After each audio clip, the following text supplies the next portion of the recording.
UDP legislator Paul Lingdo on Monday said that the review of the job reservation policy of 1972 will not put an end to the unemployment problem in the state. While speaking to reporters, Lingdo said that there are only 500 job vacancies in the various government undertakings in a year, adding that this is a dwindling sector in terms of employment. According to him, there is a need to talk more of sectors like tourism, weaving, village tourism, government-aided projects, as they provide a lot of opportunities, especially at this juncture when the first quarter of the 21st century is about to complete in another 2 years' time.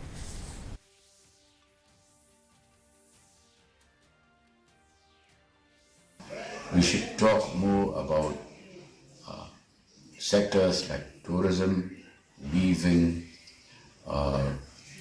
village tourism, about government-aided projects, lots of opportunities.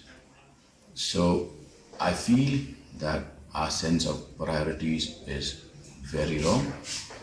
Our real issues are drug addiction, single mother families, child malnourishment, infant mortality rate, landlessness. These are the issues that concern us. The Maulai Town Durbar on Monday